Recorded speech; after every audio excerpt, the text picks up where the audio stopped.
We need not be fastest, smartest, or most qualified to win in life.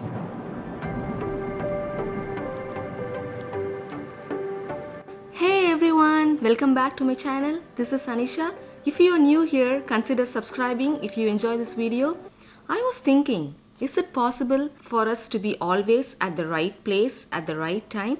In Ecclesiastes chapter 9 verse 11 it says, "The fastest runner doesn't always win the race, and the strongest warrior doesn't always win the battle. The wise sometimes go hungry, and the skillful are not necessarily wealthy.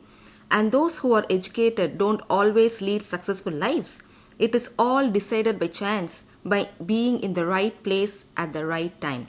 We can see here being faster, stronger, and wiser doesn't automatically help us to win, but being at the right place at the right time is the one that matters. God is the one who holds the time and chance in His hands. He is the one who places us at the right place at the right time.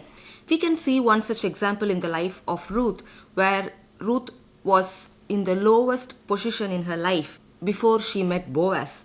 All the situations was against her.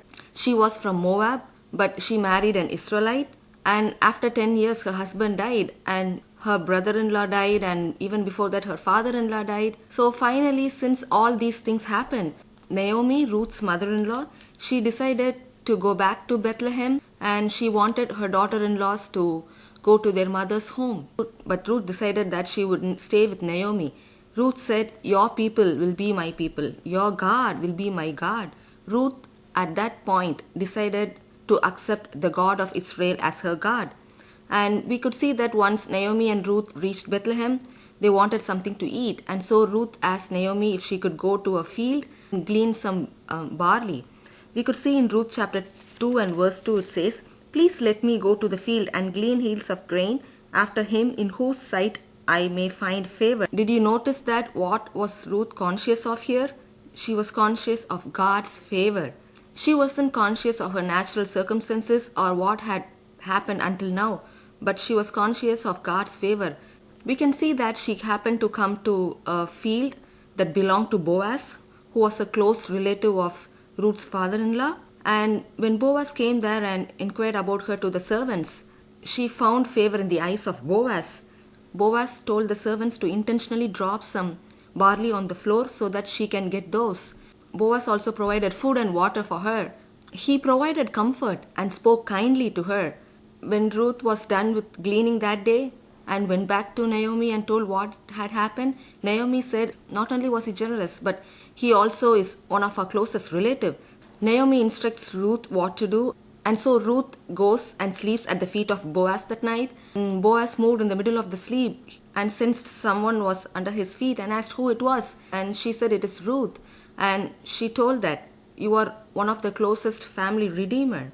But Boaz said, "There is one other closest redeemer who comes first in line. Tomorrow morning I'll go and take care of that business." That's what he said. So Ruth came back home, and next day Boaz went and spoke to that closest family redeemer. You can read that in detail in Ruth chapter 4.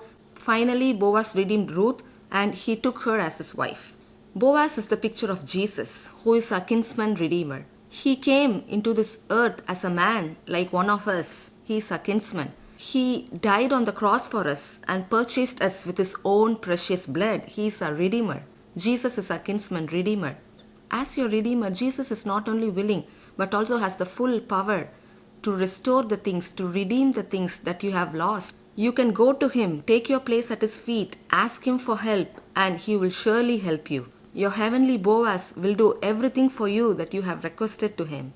When Ruth told Naomi that your God is my God, God took notice of that and kept Ruth at the right place at the right time. Today, God wants us to know that as we have accepted God to be our God, He will always place us at the right place at the right time. He will cause everything to be right in our life. He is the God of divine opportunities. He is the God of divine happenings. He is the one who placed all the skills, the talent, and gifts in our life. He is the one who will be able to place us always at the right place at the right time. The good news is that we need not be fastest, smartest, or most qualified to win in life.